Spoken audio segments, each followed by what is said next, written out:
এইটো কোনটো মাইক্ৰফোনে হয় এতিয়া ভইচটো স্পষ্ট হৈ যাব হয় নেকি পিছফালৰ পৰা ল'লে কেনেকৈ ল'ব লাগে দেখাই দিয়ক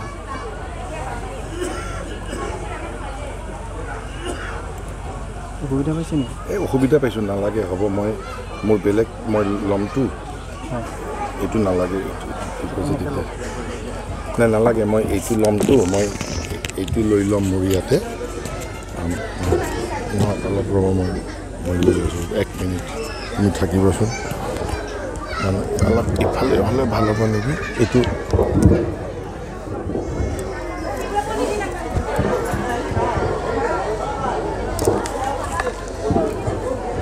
এইটো লৈ গ'লে হ'ল নালাগে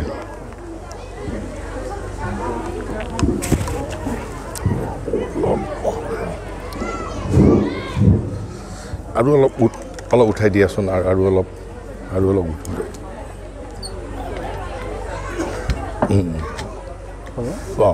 অফ কৰি দিছোঁ ওপৰত চুইচটো আছে দি দিয়া হ'ব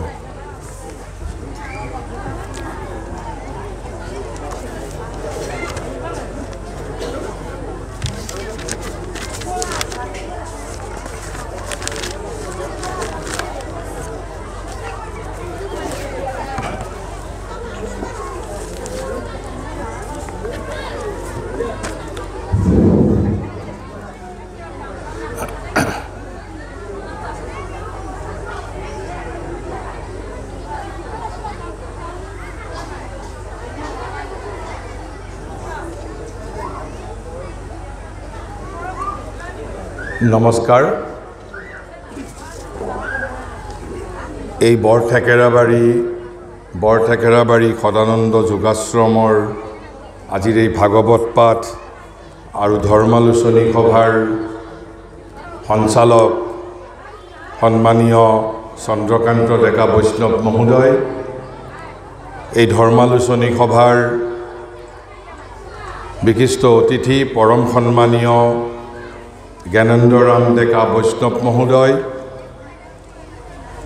মঞ্চত উপবিষ্ট জিতুমণি কলিতা বৈষ্ণৱ মহোদয় এই সদানন্দ যোগাশ্ৰমৰ সভাপতি আৰু সম্পাদক প্ৰবীণ বৰা কিশোৰ বৰা প্ৰমুখ্যে সদানন্দ যোগাশ্ৰম পৰিচালনা সমিতিৰ সমূহ কৰ্মকৰ্তাবৃন্দ দৰং জিলা পৰিষদৰ সন্মানীয় সদস্য বিতুপন ডেকা মহোদয় ঠেকেৰাবাৰী অঞ্চলৰ সমূহ ভক্তপ্ৰাণ সুধীবৃন্দ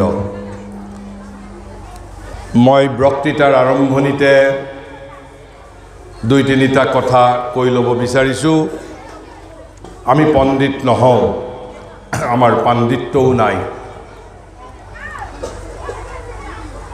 কিন্তু আমি যি কৰোঁ আমি যি চিন্তা কৰোঁ সমস্ত পৰমা দিব্যজননীৰ শ্ৰীচৰণত সমৰ্পণ কৰোঁ আৰু দৰাচলতে এই সমৰ্পণেই আমাৰ সমস্ত ধৃষ্টতাৰ একমাত্ৰ উৎস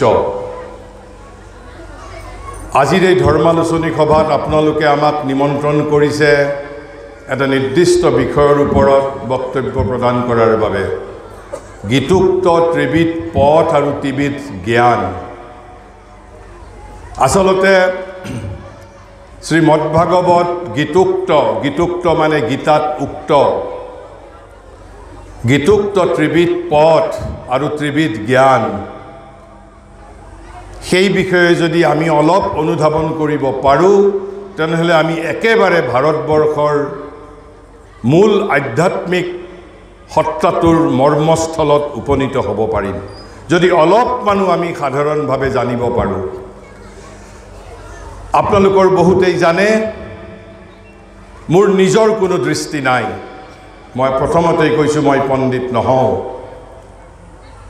মই দৃষ্টি পাইছোঁ মাটিৰ পৃথিৱীত দিব্য জীৱনৰ স্বপ্নদ্ৰষ্টা মহাযোগী মহাঋষি মহাবিপ্লৱী শ্ৰী তৰবিন্দৰ পৰা তেওঁৰ অধ্যাত্মপথৰ সহযোগিনী শ্ৰী মাৰ পৰা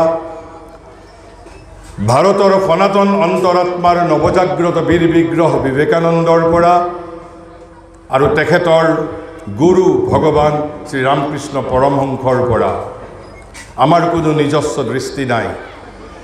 আমি তেওঁলোকৰ দৃষ্টিৰে, বিশেষকৈ মই মহাঋষি শ্ৰী অৰবিন্দৰ দৃষ্টিৰে মই 2-4 এষাৰ কথা আপোনালোকৰ আগত অভিব্যক্ত কৰিম।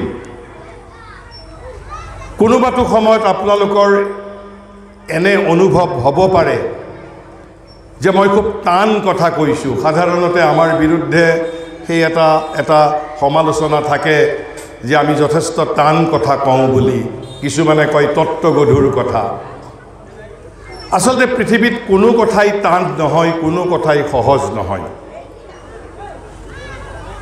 আমাৰ কথাবোৰ সেইসকল মানুহে বেছি তত্ত্বগধুৰ বুলি কয় যিসকল আধুনিক মানুহ, যিসকল অতি শিক্ষিত মানুহ। কিয়? মহাঋষি শ্ৰী অৰবিন্দই কৈছে তেওঁৰ গীতা নিবন্ধ শীৰ্ষক এখন বৃহৎ গ্ৰন্থ, প্ৰায় 700 পৃষ্ঠাতকৈও অধিক গীতা নিবন্ধ, মূল ইংৰাজী ভাষাত ৰচিত essays on the Gita. Gita নিবন্ধত মহাঋষিয়ে প্ৰথমতে একাষাৰ কথা কৈছে। কি কৈছে?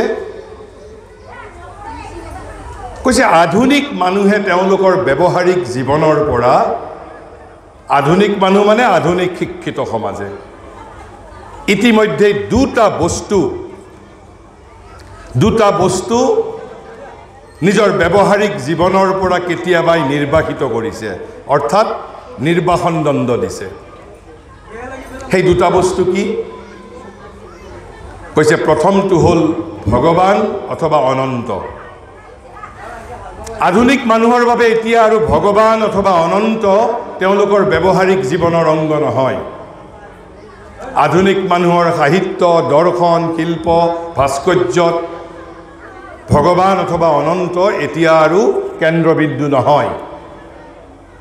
ভগৱানক তেওঁলোকে নিৰ্বাসিত কৰিছে। ভগৱানক নিৰ্বাসিত কৰি তাৰ স্থানত তেওঁলোকে কাক অধিষ্ঠিত কৰিছে? নিজকে নিজে, অৰ্থাৎ মানৱতাক অধিষ্ঠিত কৰিছে। তেওঁলোকৰ বাবে নট ডিভিনিটি, তেওঁলোকৰ বাবে humanity is the prime thing, অৰ্থাৎ মানৱতাহে তেওঁলোকৰ বাবে মুখ্য কেন্দ্ৰবিন্দু। আৰু এটা বস্তু তেওঁলোকে বাদ দিছে, আৰু এটা বস্তু তেওঁলোকে তেওঁলোকৰ ব্যৱহাৰিক জীৱনৰ পৰা বাদ দিছে। যিসকল আধুনিক মানুহ, অতি শিক্ষিত মানুহ, তেওঁলোকে সেই বস্তুটো হ'ল ভগৱত অৱস্থা অথবা আধ্যাত্মিকতা, গড ষ্টেট অৰ স্পিৰিচুৱেলিটি। শ্ৰী অৰবিন্দই কৈছে অথচ এই দুটা বস্তুৱেই গীতাৰ কেন্দ্ৰীয় তত্ত্ব। যদি আমি আধ্যাত্মিকতাক নিৰ্বাসন দণ্ড দিওঁ, যদি ভগৱান যদি আমাৰ ব্যৱহাৰিক জীৱনৰ কেন্দ্ৰ নহয়, তেনেহ'লে গীতা অধ্যয়নৰ কোনো সাৰ্থকতা নাই। কৈছে গীতাৰ এই দুটাই হ'ল কেন্দ্ৰীয় তত্ত্ব। তেওঁ লিখিছে মাষ্টাৰ কনচেপশ্যনছ অফ দি গীতা বুলি কৈছে। মাষ্টাৰ কনচেপশ্যন, ঘাই কথা। ভগৱান অথবা অনন্ত 1 নম্বৰ, আৰু 2 নম্বৰ হ'ল ভগৱত অৱস্থা অথবা আধ্যাত্মিকতা।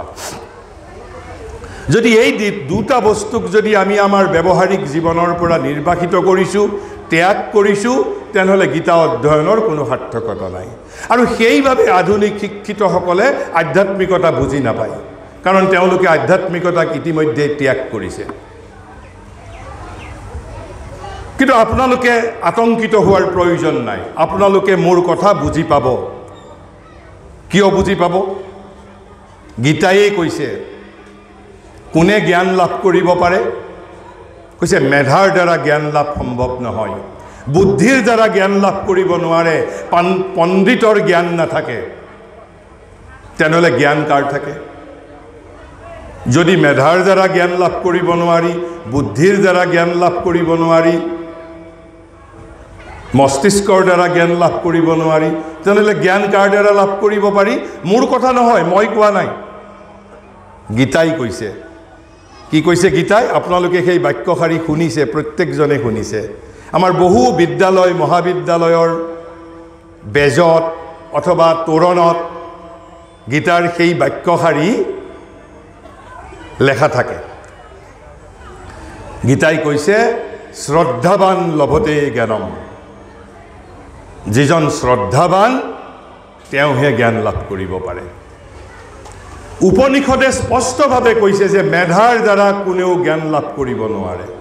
মেধাৰ দ্বাৰা আপুনি তথ্য আহৰণ কৰিব পাৰিব, A+B² অংক কৰিব পাৰিব, কিন্তু জ্ঞান লাভ কৰিব নোৱাৰে। যি জ্ঞানে আপোনাক পশু মানৱৰ পৰা বীৰ মানৱৰ পৰা দেৱ মানৱলৈ ৰূপান্তৰিত কৰিব পাৰিব, সেই জ্ঞান মেধাৰ দ্বাৰা লাভ কৰিব নোৱাৰি। সেই জ্ঞান কাৰ দ্বাৰা লাভ কৰিব পাৰি? শ্ৰদ্ধা আৰু ভক্তিৰ দ্বাৰা। মই কোৱা নাই, গীতাই কৈ গৈছে, আপোনালোকে পঢ়ি চাব গীতা।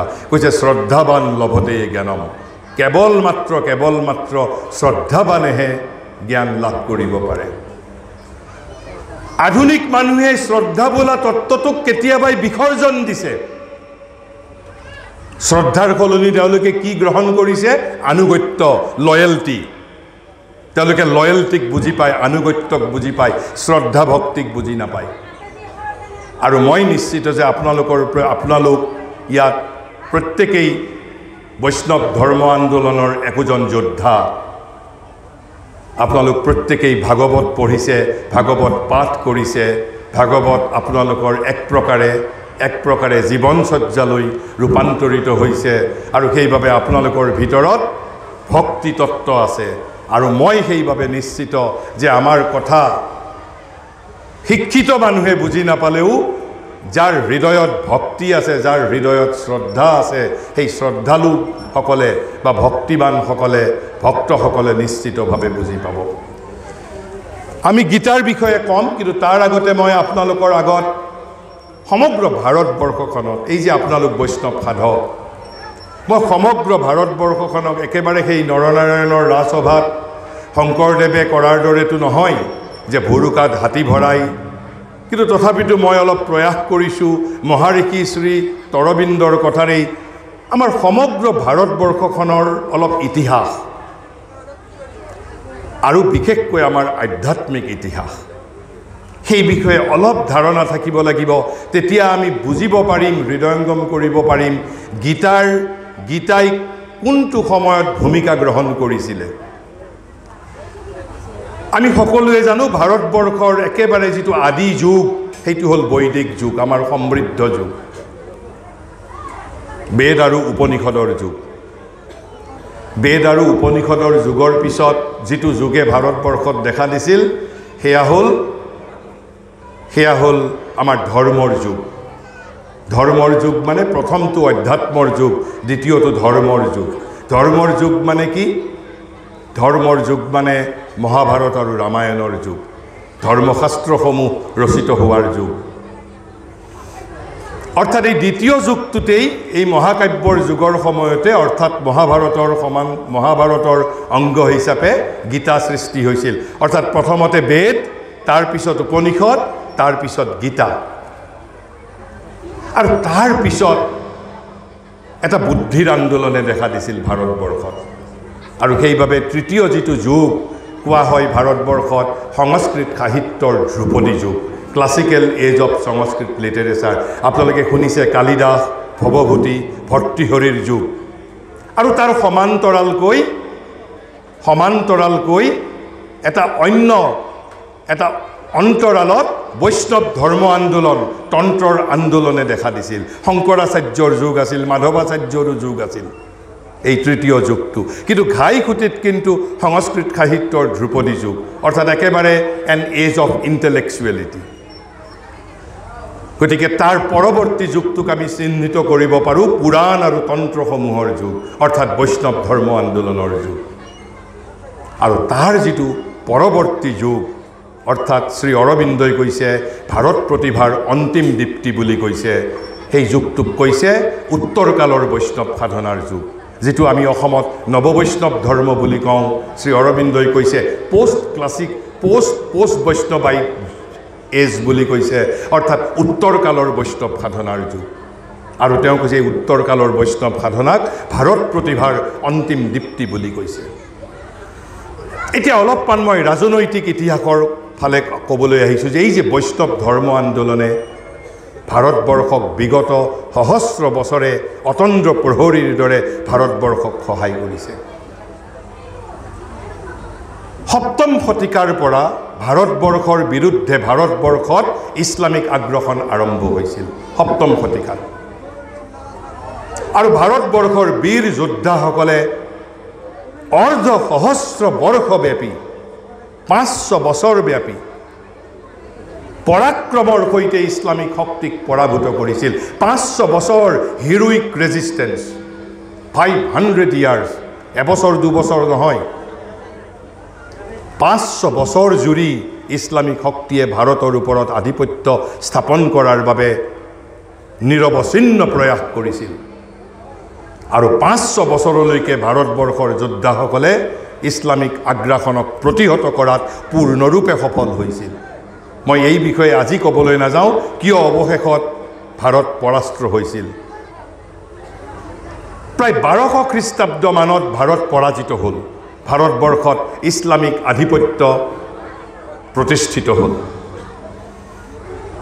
তেতিয়া ভাৰতবৰ্ষৰ অধঃপতনৰ সময় আৰু এই অধঃপতনৰ সময়ত আমাক ৰক্ষা কৰিছিল একমাত্ৰ বৈষ্ণৱ ধৰ্ম আন্দোলনে আমি এই কথা সাহসৰ সৈতে বিশেষকৈ ভাৰতবৰ্ষৰ এই যে শিক্ষিতসকল আছে অতি শিক্ষিতসকল আছে তেওঁলোকৰ সন্মুখত বাৰে বাৰে কোৱা প্ৰয়োজন কিয় তাৰ পিছতেই 1600 শতিকা মানৰ পৰা আধুনিক যুগে দেখা দিলে আধুনিক যুগ মানে সমুদ্ৰ পথ আৱিষ্কৃত হ'ল আৰু সমুদ্ৰ পথ আৱিষ্কৃত হোৱাৰ সমান্তৰালকৈ ভাৰতবৰ্ষক দখল কৰিলে কোনে পাশ্চাত্যসকলে আৰু পাশ্চাত্যসকলৰ পৰাক্ৰমত আমাৰ ভাৰতীয় শিক্ষিত সমাজ একেবাৰে দিশহাৰা হৈ গ'ল তেওঁলোক মোহাচ্ছন্ন হৈ গ'ল অভিভূত হৈ গ'ল পাশ্চাত্যক দেখি তেওঁলোক অভিভূত হৈ গ'ল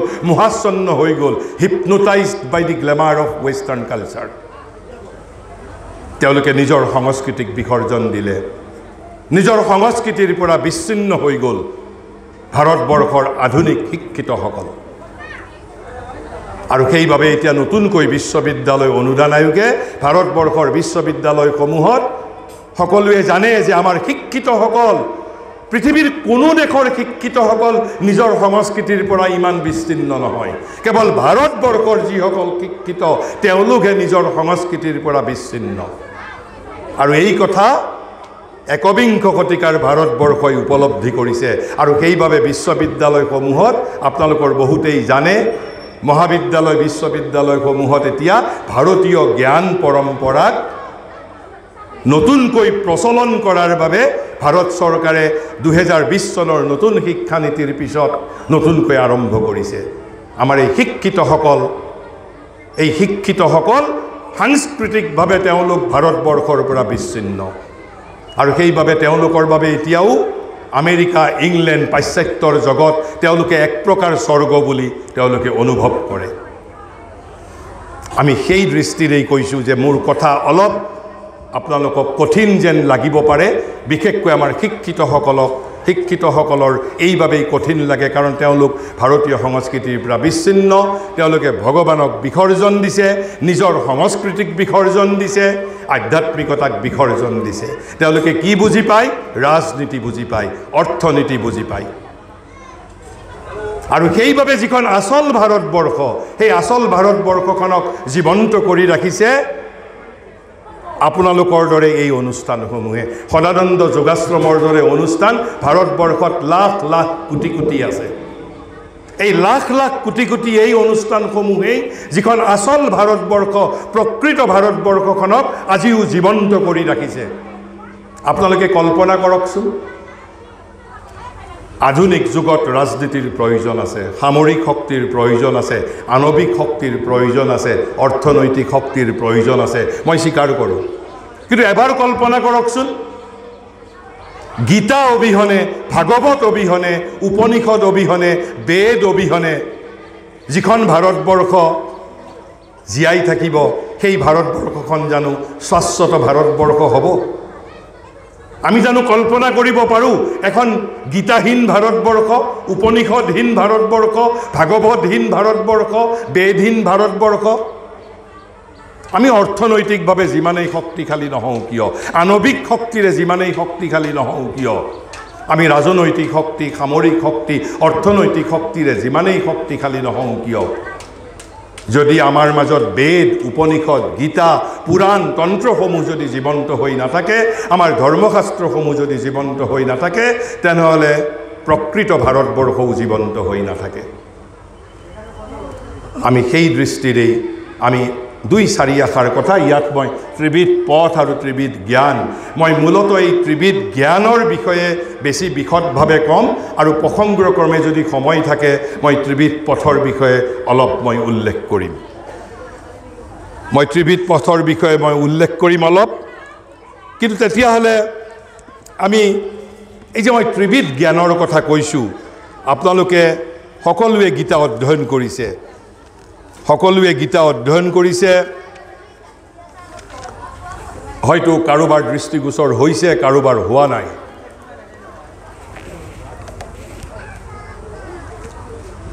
ব্যাসদেৱে গীতাও ৰচনা কৰাৰ, গীতাৰো লেখক যিজন, ভাগৱতৰো লেখক একেজনেই। দুখনৰ মাজত সেই কোনো ভিন্ন কথা কেতিয়াও থাকিব নোৱাৰে, কেৱল মাত্ৰ ভিন্ন ধৰণে উপস্থাপিত হৈছে। ভাগৱতত ভক্তিৰ ওপৰত জোৰ দিয়া হৈছে, গীতাত এই যে মই ত্ৰিবিধ পথ বুলি কৈছোঁ, গীতাত জ্ঞান, কৰ্ম আৰু ভক্তি তিনিটাৰ মাজত সমন্বয় কৰা হৈছে। গীতাত জ্ঞান, কৰ্ম আৰু ভক্তিৰ মাজত সমন্বয় কৰা হৈছে। ভাগৱতত এই তিনিটাৰ মাজত আটাইতকৈ যিটো প্ৰয়োজনীয় বস্তু, সেই ভক্তিতত্ত্বক গুৰুত্ব দি ভক্তিতত্ত্ব মানুহৰ হৃদয়ত জাগ্ৰত কৰিবলৈ প্ৰয়াস কৰিছে। লেখক কিন্তু এজনেই, গীতাৰো ৰচক এজন আৰু ভাগৱত আৰু গীতাৰ লেখক এজনেই। আনকি বেদক 4খন বেদলৈকে যিটো সম্পাদনা কৰিছিল, সেইজনো ঋষি, একেজন ঋষিয়েই। আৰু সেইবাবে ব্যাসদেৱক ভাৰতবৰ্ষত আমি গুৰু হিচাপে পূজা কৰোঁ, গুৰু হিচাপে পূজা কৰোঁ।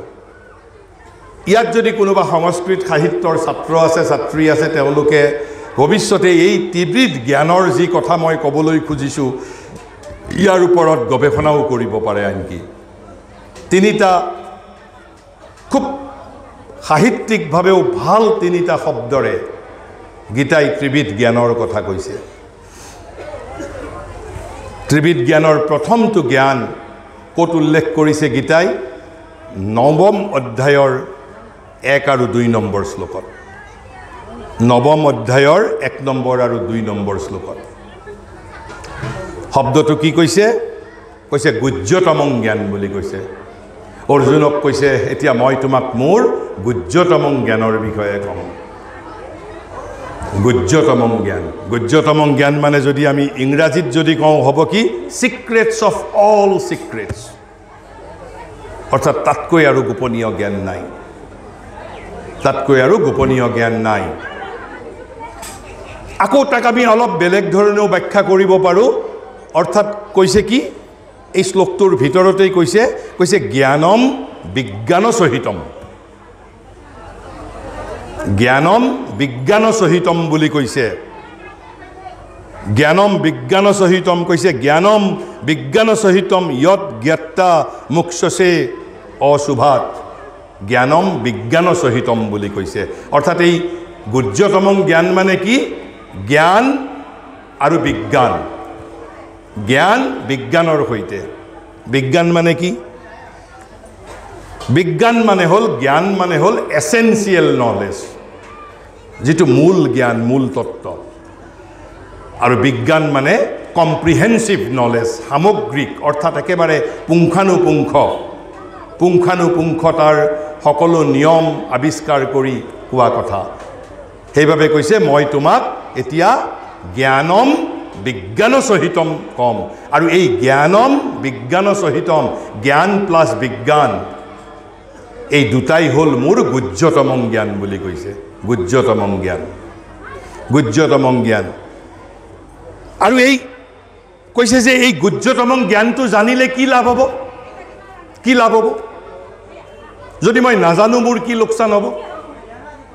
এই গুহ্যতমং জ্ঞানটো মই কিয় জানিব লাগে? যদি মই নাজানো তেতিয়া কি হ'ব মোৰ? এইবোৰ মই নিজে সৃষ্টি কৰি কোৱা কথা নহয়, গীতা নিজে কৈছে 9 নম্বৰ অধ্যায়ৰ 1 নম্বৰ শ্লোকত গীতাই কোৱা কথা কি কৈছে আৰু এইবোৰ কথা কাক কৈছিল শ্ৰীকৃষ্ণই অৰ্জুনক কৈছিল সেই শ্লোকটোতেই অৰ্জুনক কি বুলি সম্বোধন ধৰিছে জানেনে অৰ্জুনক কৈছে তোমাৰ আগত মই কিয় ক'বলৈ বিচাৰিছো পৃথিৱীতটো ইমান কোটি কোটি জনসাধাৰণ আছে তোমাৰ মাজত কি এনে বিশিষ্ট গুণ আছে তোমাক যে মই ক'ব বিচাৰিছো কৈছে অৰ্জুন তুমি দোষ দৃষ্টিবিহীন তোমাৰ মাজত কোনো দোষ নাই তাৰ মানে প্ৰথমটো ইয়াতে শৰ্ত দিলে কৃষ্ণই মোক তেতিয়াহে প্ৰসাদ দিব জ্ঞান দিব মই দোষ দৃষ্টিহীন হ'ব লাগিব নিশৰ্ত নহয় শৰ্ত সাপেক্ষ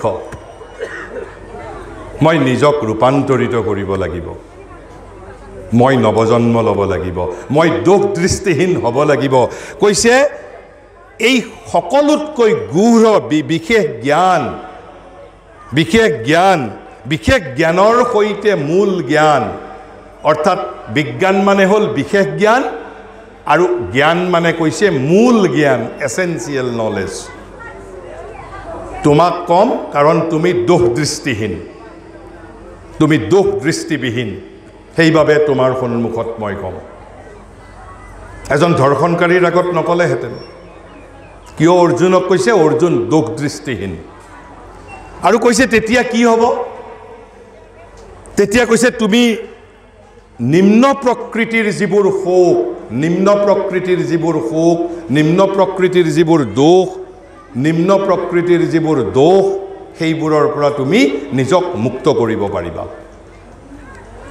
নিম্ন প্ৰকৃতি মানে কি আকৌ আমি যিটো প্ৰকৃতিৰ মাজত বাস কৰোঁ যিটো আমাৰ মানৱীয় প্ৰকৃতিৰ মাজত আমি বাস কৰোঁ অৰ্থাৎ আহাৰ নিদ্ৰা মৈথুন অন্ন বস্ত্ৰ বাসস্থান অধিকাৰ আধিপত্য বিজয় খ্যাতি যশস্যা এইবিলাকৰ পিছত যে দৌৰি ফুৰোঁ আমি আমাৰ সুখ ক'ৰ পৰা হয় যদি আমাৰ কামনা বাসনা নাথাকে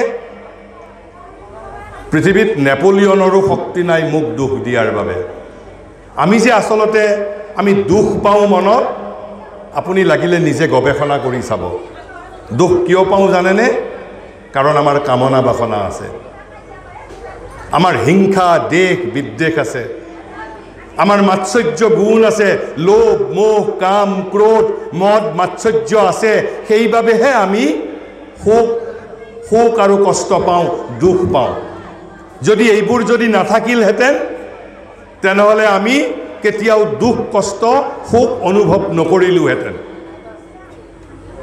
তেনেহ'লে দুখ কষ্টৰ কোন মালিক হ'ল আমাৰ কামনা বাসনা আমাৰ লোভ মোহ কাম ক্ৰোধ মদ মাৎসৰ্য সেইবাবে গীতাই কৈছে যদি তুমি এই 9 নম্বৰ অধ্যায়ত তেওঁ যিবোৰ কথা ক'বলৈ যাব কৈছে এই কথাবোৰ যদি তুমি হৃদয়ংগম কৰিব পাৰা তেনেহ'লে তুমি এই নিম্ন প্ৰকৃতিৰ যিবোৰ শোক নিম্ন প্ৰকৃতিৰ যিবোৰ দুখ আৰু নিম্ন প্ৰকৃতিৰ যিবোৰ দোষ এইবোৰৰ পৰা তুমি নিজক মুক্ত কৰিব পাৰিবা তাৰপিছত 2 নম্বৰ শ্লোকটোত কৈছে যে ই কৈছে ৰাজবিদ্যা ৰাজগুজ্জম বুলি কৈছে ৰাজবিদ্যা বুলি কৈছে কিং নলেজ বুলি কৈছে ইংৰাজীত যদি কওঁ কিং নলেজ বুলি কৈছে ৰাজবিদ্যা এই যিটো কথা এতিয়া মই তোমাক ক'বলৈ গৈ আছোঁ এয়া কি ৰাজবিদ্যা কিং নলেজ বুলি কৈছে কিং নলেজ একেবাৰে ৰাজকীয় জ্ঞান ৰাজগুজ্জম কিং সিক্ৰেট ৰজাবিলাকে যেনেকৈ কিছুমান কথা গোপনে ৰাখে কৈছে ই অতি তাৰমানে গুজ্জতম সৰ্বশ্ৰেষ্ঠ জ্ঞান আৰু এই সৰ্বশ্ৰেষ্ঠ জ্ঞানটো কেনেকুৱা কৈছে ই পবিত্ৰ উত্তম জ্যোতিৰ দৰে বুলি কৈছে আৰু কৈছে সত্তাৰ ধৰ্মস্বৰূপ মুখ্য খাদ্য আৰু ই সনাতন বুলি কৈছে সনাতন মানে শাশ্বত চিৰযুগমীয়া জ্ঞান অৰ্থাৎ 500 বছৰ পিছতো তাৰ প্ৰাসংগিকতা থাকিব 1000 বছৰ পিছতো থাকিব আমেৰিকাতো থাকিব ইংলেণ্ডতো থাকিব ভাৰততো থাকিব সনাতন আৰু শাশ্বত স্থানীয় নহয় বা কালিক নহয়, অৰ্থাৎ এটা নিৰ্দিষ্ট সময়ৰ বাবে কোৱা কথা নহয়। অতীত, বৰ্তমান, ভৱিষ্যত তিনিও কালৰ বাবে। এই যে ৰূপ কোঁৱৰে কৈছিল, তিনিও কালৰে মই শিল্পী। আৰু কি বুলি কৈছে? উত্তম জ্যোতি বুলি কৈছে, গুহ্যতম সৰ্বশ্ৰেষ্ঠ জ্ঞান, কিং নলেজ, কিং চিক্ৰেট। আৰু এটা কথা কৈছে 2 নম্বৰ শ্লোকটোত। কি শ্লোকটোত কৈছে? প্ৰত্যক্ষ বোধগম্য বুলি কৈছে। প্ৰত্যক্ষ বোধগম্য, তাৰ কি অৰ্থ? কৈছে এই জ্ঞানটো কেৱল বুদ্ধিগত জ্ঞান নহয়, কেৱল ইণ্টেলেকচুৱেল নলেজ নহয়। যদি আপুনি মই ইচ্ছা কৰোঁ, এই জ্ঞানটো কেৱল আমি মস্তিষ্কৰ দ্বাৰাই নহয়, অনুভৱৰ দ্বাৰা নিজে হৃদয়ংগমো কৰিব পাৰিম। অনুভৱৰ দ্বাৰা প্ৰত্যক্ষ বোধগম্য বুলি কৈছে। প্ৰত্যক্ষ বোধগম্য বুলি কৈছে, অৰ্থাৎ কৈছে pure and supreme, king secret, king knowledge, direct to experience. প্ৰত্যক্ষ বোধগম্য, এইটো কেৱল মাত্ৰ আমি নিজে বোধগম্য, মানে নিজে ইয়াৰ প্ৰমাণ পাম যদি আমি প্ৰমাণ ল'ব বিচাৰোঁ। কিন্তু তাৰ বাবে কি লাগিব? যেতিয়া বিবেকানন্দই এই নিৰক্ষৰ ব্ৰাহ্মণ পণ্ডিত ৰামকৃষ্ণৰ ওচৰত গৈছিল, ৰামকৃষ্ণৰ ওচৰত যোৱাৰ আগতে তেওঁ বহু পণ্ডিতৰ ওচৰত গৈছে, দাৰ্শনিকৰ ওচৰত গৈছে, উপাচাৰ্যৰ ওচৰত গৈছে, শিক্ষিত মানুহৰ ওচৰত গৈছে। গৈ বিবেকানন্দই কেৱল এটাই প্ৰশ্ন সুধিছিল যে আপুনি ভগৱানক দেখা পাইছে নেকি? আৰু ভগৱানক দেখা পোৱাটো সম্ভৱ নেকি? কোনো শিক্ষিত মানুহে বিবেকানন্দক সন্তুষ্ট কৰিব পৰা নাই। তাৰপিছত দক্ষিণেশ্বৰৰ এই নিৰক্ষৰ ব্ৰাহ্মণ, যিজনে আনকি নিজৰ ভাষাটোও ক'ব নাজানিছিল, এই নিৰক্ষৰ ব্ৰাহ্মণজনে আধুনিক ভাৰতবৰ্ষক ৰক্ষা কৰিছিল। যেতিয়া বিবেকানন্দ আহি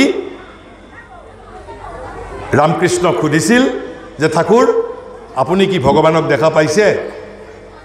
ৰামকৃষ্ণই কৈছিল, অঁ পাইছোঁ, তোক যি ধৰণে দেখা পাইছোঁ মই সেই ধৰণে দেখা পাইছোঁ। তাৰপিছত বিবেকানন্দই সুধিছে, মোকো দেখুৱাব পাৰিব? কৈছিল, অঁ পাৰিম, কিন্তু তই তাৰ বাবে ইচ্ছা কৰিব লাগিব। কিন্তু অকল ইচ্ছা কৰা বুলি মুখেৰে ক'লে নহ'ব, মনেৰে, প্ৰাণেৰে, শৰীৰেৰে, আত্মাৰে, ভৰিৰে, হাতেৰে, কামেৰে, বুদ্ধিৰে, মেধাৰে সৰ্বাংগীনভাৱে ভগৱানক বিচাৰিব লাগিব। তেতিয়া মোৰ দৰে তও দেখা পাবি। এই নিৰক্ষৰ ব্ৰাহ্মণৰ এই 2 এষাৰি কথাত বিবেকানন্দ সাষ্টাংগ হৈ পৰিছে। অথচ বিবেকানন্দক কোনো উপাচাৰ্য, দাৰ্শনিক পণ্ডিতে তেওঁক কোনো কথা, তেওঁলোকৰ কথাৰ দ্বাৰা বিবেকানন্দ পতিয়ন নগ'ল। কাৰ কথাত পতিয়ন গ'ল? এজন নিৰক্ষৰ ব্ৰাহ্মণৰ কথাত। This is the power of ভক্তি এণ্ড শ্ৰদ্ধা। সেইবাবে গীতাই বাৰে বাৰে কৈছে শ্ৰদ্ধাৱান লভতে জ্ঞানম। ঠিক সেই ধৰণে আপোনালোকে এই 9 নম্বৰ অধ্যায়ত যিবোৰ কথা ভগৱানে কৈছে অৰ্জুনক, সেই প্ৰতিটো কথা আপোনালোকে ইচ্ছা কৰিলে নিজে প্ৰমাণিত কৰিব পাৰিব, নিজে তাৰ প্ৰমাণ লাভ কৰিব পাৰিব। কিন্তু ইয়াৰ মাজত এটা ৰহস্য আছে। আৰু অলপ আগলৈ যাব লাগিব। এতিয়া 9 নম্বৰ অধ্যায়ৰ আগলৈ যাব লাগিব।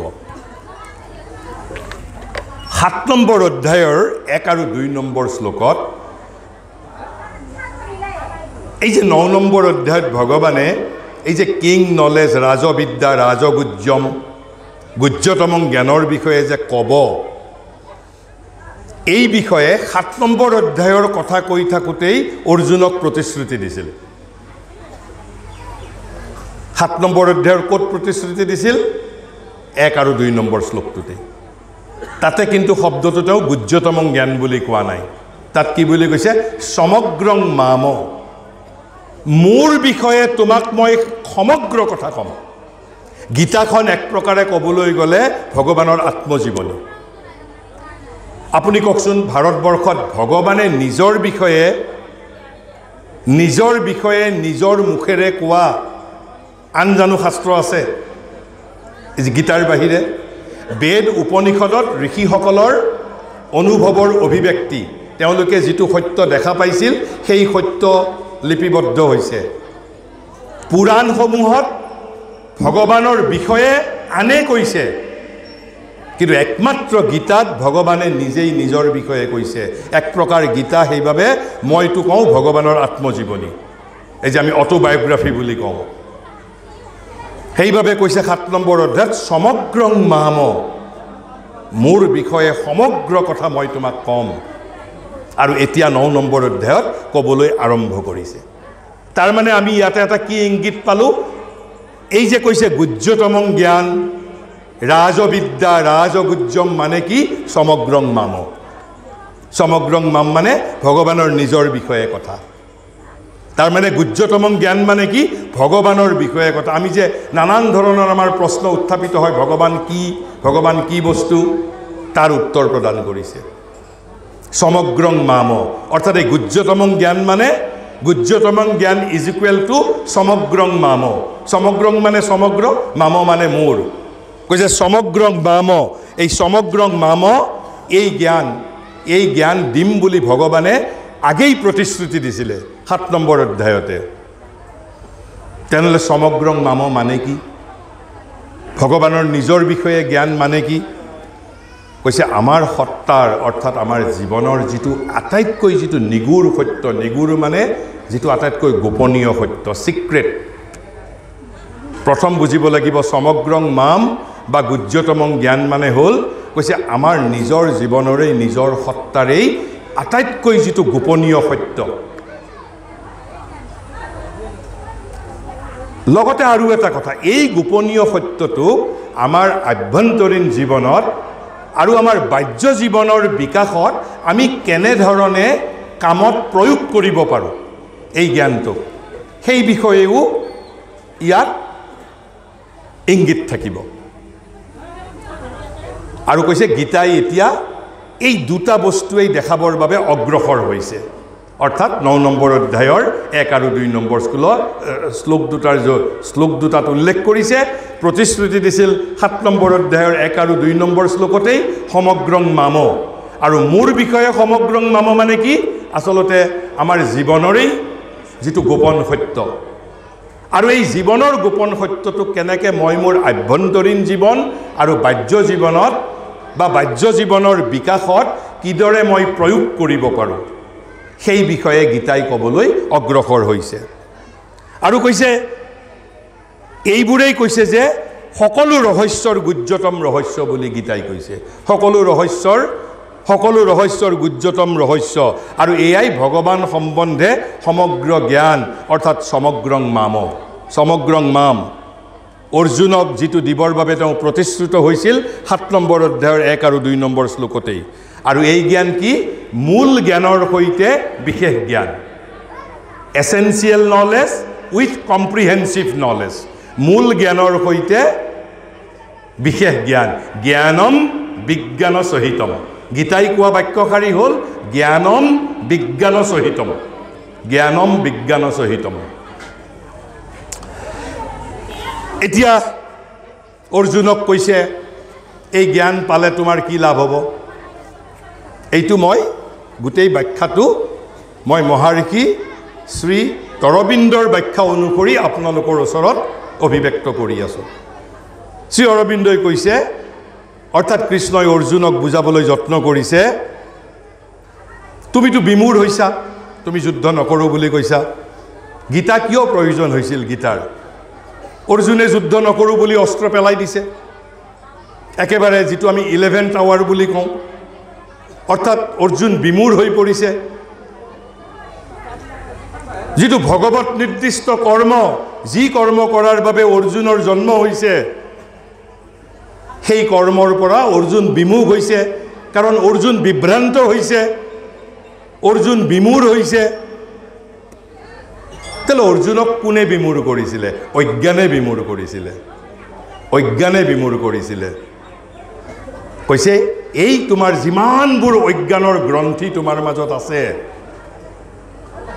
সব অজ্ঞানৰ গ্ৰন্থি ছিন্ন ভিন্ন হৈ যাব তুমি যদি মোৰ এই যে জ্ঞানম বিজ্ঞান সহিতম এই 9 নম্বৰ অধ্যায়ত কোৱা কথাখিনি যেতিয়া তুমি জানিব পাৰিবা অকল জানিলেই নহব যেতিয়া তুমি উপলব্ধি কৰিবা অনুভৱ কৰিবা অনুভৱ কৰিবা, উপলব্ধি কৰিবা, ৰিয়েলাইজ কৰিবা, এক্সপেৰিয়েঞ্চ কৰিবা, তেতিয়া তোমাৰ যিমান অজ্ঞানৰ গ্ৰন্থি আছে সেই সকলো অজ্ঞানৰ গ্ৰন্থি ছিন্ন ভিন্ন হৈ যাব বুলি কৈছে। আৰু সঁচাই একেবাৰে অন্তিম অধ্যায়ত 18 নম্বৰ অধ্যায়ৰ সম্ভৱতঃ 72 নম্বৰ শ্লোক, সম্ভৱতঃ বুলি কৈছোঁ, এটা দুটা মোৰ ভুল হ'ব পাৰে, 72 নম্বৰ শ্লোকত অৰ্জুনে কি কৈছে জানে? কৈছে সখা, মোৰ এতিয়া সকলো স্মৃতি ঘূৰি আহিছে, মোৰ যিমান মই বিভ্ৰান্ত হৈছিলোঁ সকলোৰে পৰা মই মুক্ত হৈছোঁ, কোৱা মই এতিয়া কি কৰিব লাগিব? তুমি যি কৰিব কোৱা মই তাকে কৰিম।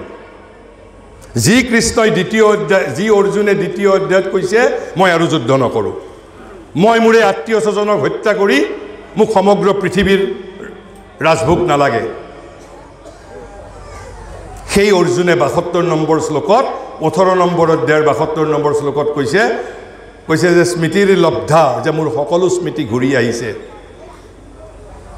তুমি মোক এতিয়া যি কৰিবলৈ কোৱা মই তাকে কৰিম। আৰু সেইবাবে কৈছে, শ্ৰী অৰবিন্দই কৈছে যে অজ্ঞানৰ গ্ৰন্থি ইয়াৰ দ্বাৰাই সম্পূৰ্ণভাৱে ছিন্ন ভিন্ন হৈ যাব, ছিন্ন ভিন্ন হৈ যাব। আৰু কৈছে এয়াই সকলো জ্ঞানৰ শ্ৰেষ্ঠ জ্ঞান, শ্ৰেষ্ঠ ৰহস্য, ৰাজবিদ্যা, ৰাজগুজ্য, এয়াই শুদ্ধ আৰু উত্তম জ্যোতি। প্ৰত্যক্ষ অধ্যাত্ম উপলব্ধিৰ দ্বাৰা, যিটো মই ইতিমধ্যে আপোনালোকৰ আগত ক'লোঁ যে প্ৰত্যক্ষ অধ্যাত্ম উপলব্ধিৰ দ্বাৰা মানুহে ইয়াৰ প্ৰমাণ লাভ কৰে। এই যে কথা কেৱল তাত্ত্বিক নহয়, কিন্তু তাৰ বাবে কি লাগিব? অধ্যাত্ম উপলব্ধি লাগিব। সেই অধ্যাত্ম উপলব্ধিৰ জৰিয়তে এই কথাবোৰৰ কৈছে মানুহে তাৰ প্ৰমাণ লাভ কৰে। কৈছে নিজৰ মাজতেই সত্য বুলি দেখিবলৈ পায়, যে গীতাই এইবোৰ মিছা কথা কোৱা নাই, সঁচা কথা কৈছে, আপুনি নিজেই প্ৰমাণ পাব। কিন্তু তাৰ বাবে আপোনাৰ নিজৰ অধ্যাত্ম উপলব্ধি লাগিব, অধ্যাত্ম উপলব্ধি লাগিব। গতিকে ইয়াৰ পিছত আমি 7 নম্বৰ অধ্যায়ৰ এই কথাখিনি ক'লোঁ। তেনেহ'লে এই 9 নম্বৰ অধ্যায়টোতনো ভগৱানে কি কৈছে, আমি সেই বিষয়ে অলপমান ধাৰণা কৰি লওঁ। কৈছে, প্ৰথমতে কৈছে the secret truth of the lordship and transcendence of the divine, অৰ্থাৎ ভগৱান সম্বন্ধে যিবোৰ গোপন কথা আৰু ভগৱানৰ যিটো এই জগতক অতিক্ৰম কৰিও ভগৱানৰ অস্তিত্ব আছে, এই দুয়োটাৰ বিষয়ে ক'ত কৈছে? 9 নম্বৰ অধ্যায়ৰ 1 পৰা 10 নম্বৰ শ্লোকৰ ভিতৰত। মুঠতে তাতে 33টা শ্লোক আছে। 1 পৰা 10 নম্বৰৰ ভিতৰত, অৰ্থাৎ ভগৱানৰ যিটো ঈশ্বৰীয় গুণ বা ঈশ্বৰত্বৰ বিষয়ে যিবোৰ গোপন কথা আৰু তেওঁৰ এই জগতক অতিক্ৰম কৰিও যে তেওঁৰ শক্তি আছে বা তেওঁৰ যে এটা অস্তিত্ব আছে, সেই বিষয়ে তেওঁ ক'ত কৈছে? 9 নম্বৰ অধ্যায়ৰ 1 পৰা 10 নম্বৰ শ্লোকৰ ভিতৰত কৈছে। তাৰপিছত 11 পৰা 15 নম্বৰ শ্লোকৰ ভিতৰত কি কৈছে জানেনে? অজ্ঞানী মানুহৰ বৈশিষ্ট্যৰ কথা কৈছে আৰু আধ্যাত্মিক মানুহৰ বৈশিষ্ট্যৰ কথা কৈছে। যদি আপুনি খুব পুংখানুপুংখভাৱে নীৰৱভাৱে মনোযোগ দি যদি অধ্যয়ন কৰে, 9 নম্বৰ অধ্যায়ৰ 11 পৰা 15 নম্বৰৰ ভিতৰত কৈছে যে আধ্যাত্মিক দৃষ্টিসম্পন্ন ব্যক্তি আৰু সাধাৰণ অজ্ঞানী ব্যক্তিৰ মাজতনো কি পাৰ্থক্য, বা অজ্ঞানী বুলি আমি কেতিয়া ক'ম আৰু আধ্যাত্মিক দৃষ্টিসম্পন্ন বুলি আমি কেতিয়া ক'ম? কেৱল কোনোবাই পূজা কৰিছে, নামঘৰত গৈছে, তেতিয়াই আধ্যাত্মিক দৃষ্টিসম্পন্ন নহ'বও পাৰে। তাৰপিছত 16 পৰা 19 নম্বৰলৈ ভগৱানে কি কৈছে জানেনে? গীতাৰ 7 নম্বৰ অধ্যায়ৰ 19 নম্বৰ শ্লোকত শ্ৰীকৃষ্ণই আৰু এটা সাংঘাতিক কথা কৈছে। মই এনেই কোৱা নাই যে গীতা শ্ৰীকৃষ্ণৰ আত্মজীৱনী। 7 নম্বৰ অধ্যায়ৰ 19 নম্বৰ শ্লোক কৈছে, কি কৈছে জানে? কৈছে বাসুদেৱম সৰ্বম ইতি। কৈছে সমগ্ৰ জগতত যি আছে সকলো মই বুলি কৈছে শ্ৰীকৃষ্ণই। আৰু সেইবাবে আধুনিক যুগৰ অতি শিক্ষিতসকলে এই কথা মানি নলয়, স্বীকাৰো নকৰে, কাৰণ তেওঁলোকৰ মাজত ভক্তিও নাই, শ্ৰদ্ধাও নাই। তেওঁলোকে কি কথা বিশ্বাস কৰিব? যি কথা হাৰ্ভাৰ্ড বিশ্ববিদ্যালয়ে কৈছে, যি কথা অক্সফৰ্ড বিশ্ববিদ্যালয়ে কৈছে, যি কথা কেম্ব্ৰিজ বিশ্ববিদ্যালয়ে কৈছে, সেই কথাহে তেওঁলোকে বিশ্বাস কৰিব। গীতাই কোৱা কথা বিশ্বাস নকৰে, কাৰণ তেওঁলোক আমাৰ সংস্কৃতিৰ পৰা ইতিমধ্যে বিচ্ছিন্ন।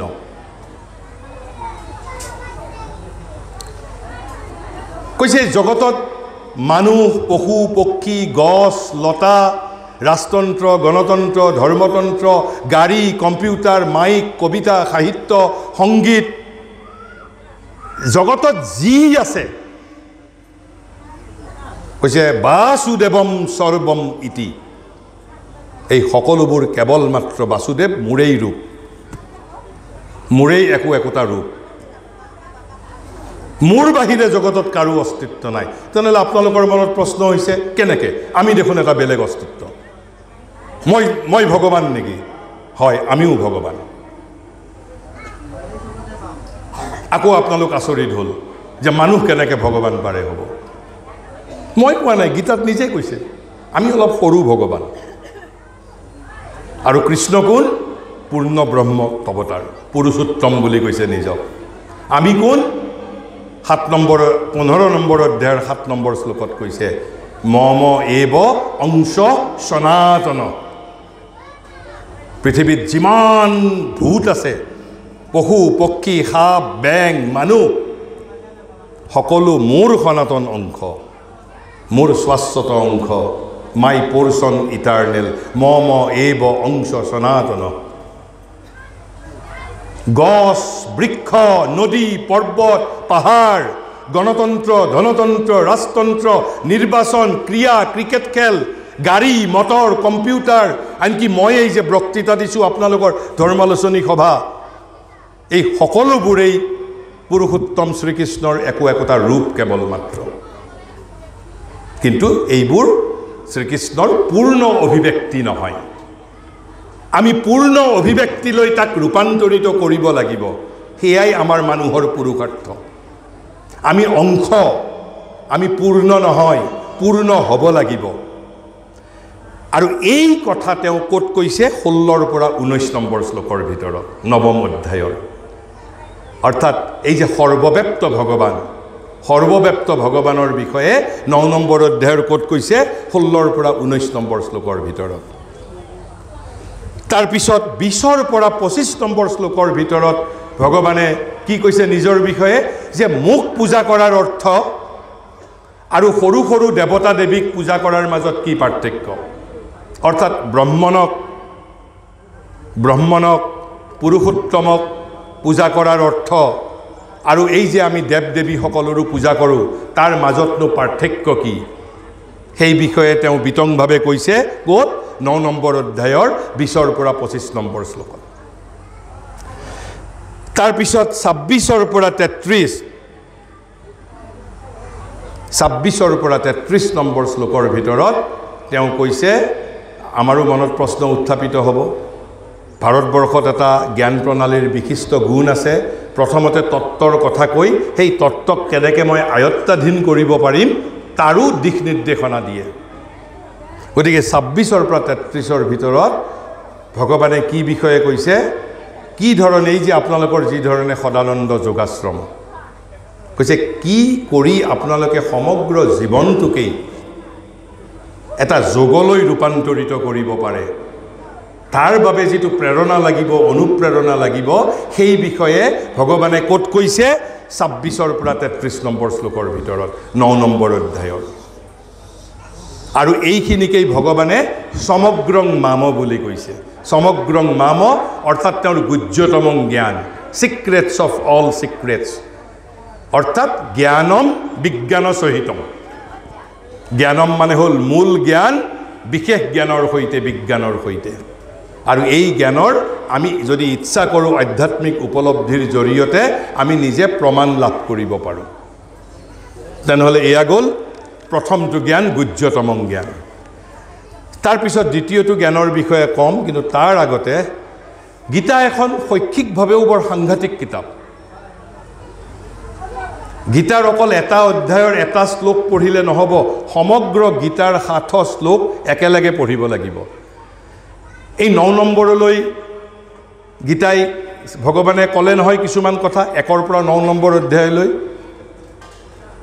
আমাৰ স্কুলবিলাকত আপোনালোক ইয়াত যিসকল শিক্ষক আছে যিসকল অধ্যাপক আছে তেওঁলোকৰ শ্ৰেণীত পিছত অলপ সাৰাংশটো কৈ দিয়ে নে নিদিয়ে অলপ সাৰাংশটো কৈ দিয়ে অলপ মাজে মাজে গীতায়ো একে পদ্ধতিত অৱলম্বন কৰিছে 10 নম্বৰ অধ্যায়ত আহি গীতাই কি কৈছে এটা নতুন শব্দ এটা ক'লে বোলে অৰ্জুন তোমাক এইবাৰ মোৰ পৰমং বচ অৰ্থাৎ মোৰ সুপ্ৰিম ৱৰ্ড পৰম বাণীৰ বিষয়ে কথা ক'ম পৰম বাণী এইটো জ্ঞান বুলি কোৱা নাই পৰম বাণী বুলি কৈছে সুপ্ৰিম ৱৰ্ড বুলি কৈছে এই সুপ্ৰিম ৱৰ্ডটো কি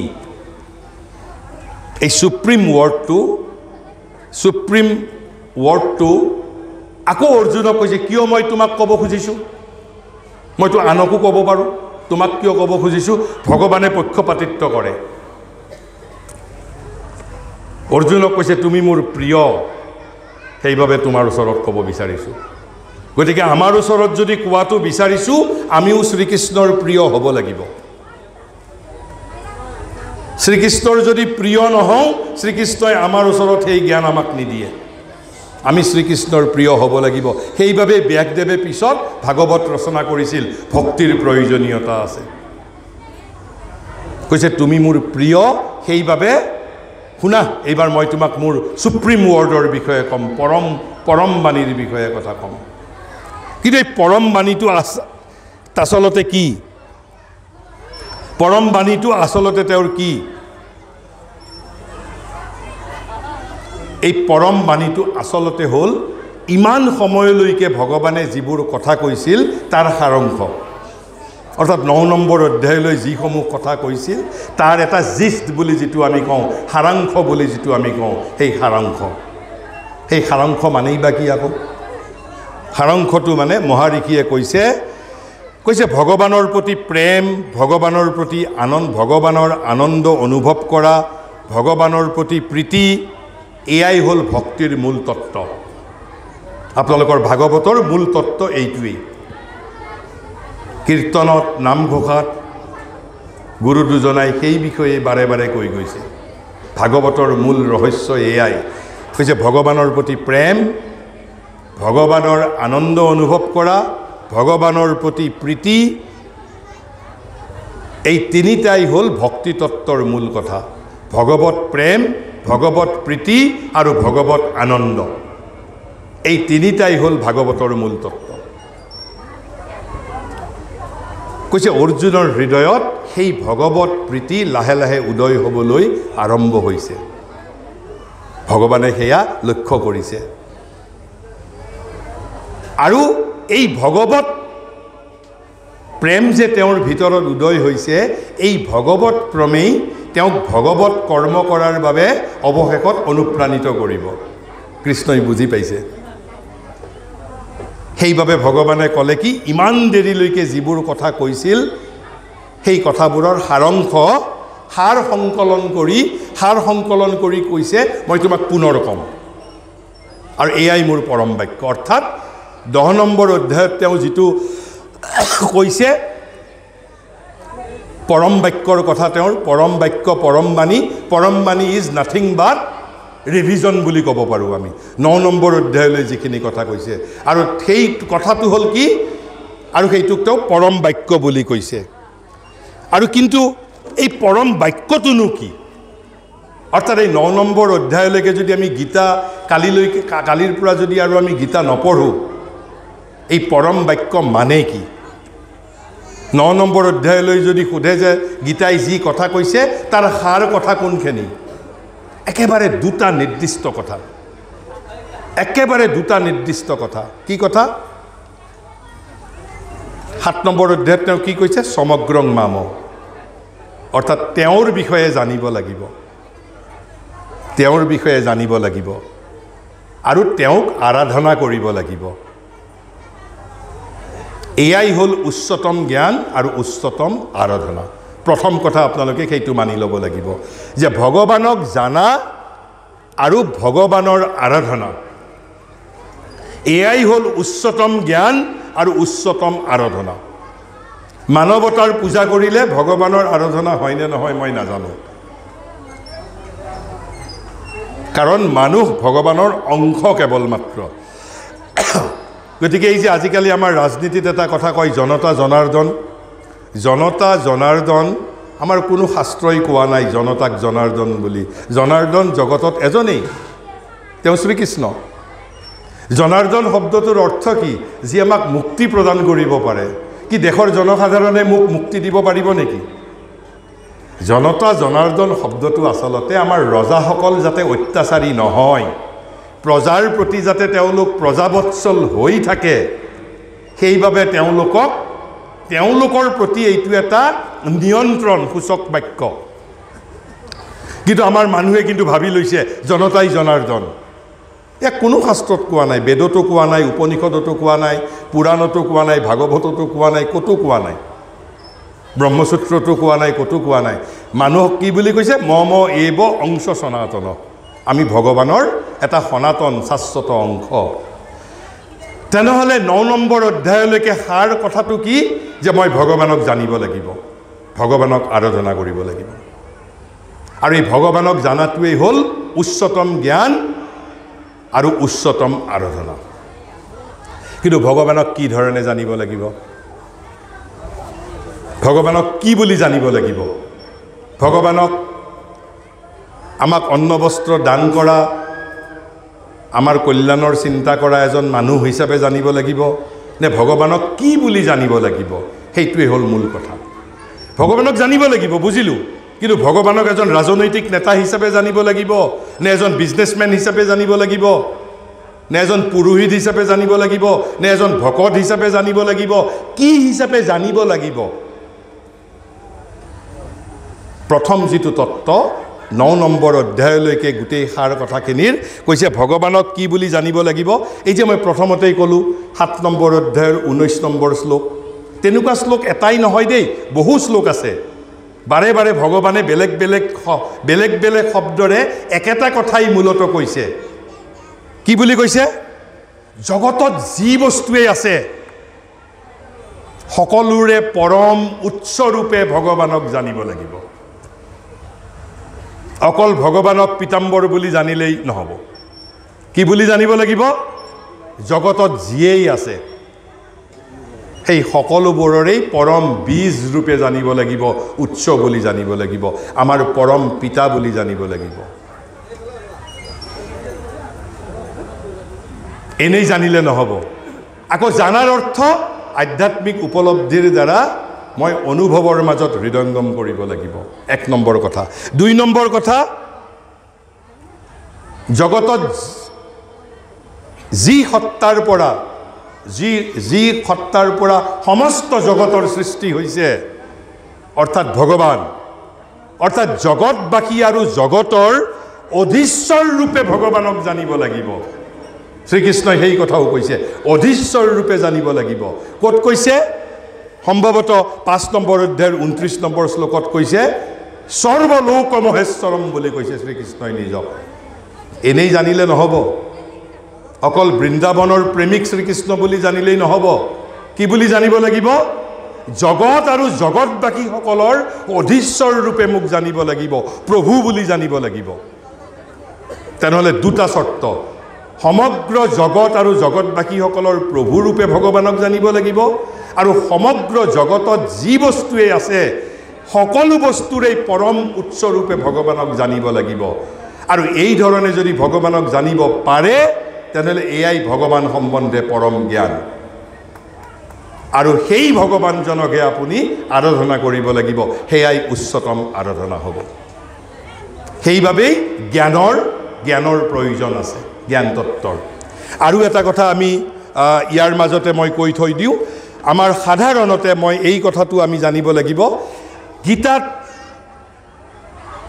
প্ৰথম 6 অধ্যায়ত মই যে ক'লোঁ গীতা জ্ঞান, কৰ্ম আৰু ভক্তিৰ সমন্বয়, আপ টু 6th চেপ্টাৰ 6 অধ্যায়লৈকে গীতাই জ্ঞান আৰু কৰ্মৰ মাজত সমন্বয় কৰিছে, জ্ঞান আৰু কৰ্মৰ মাজত।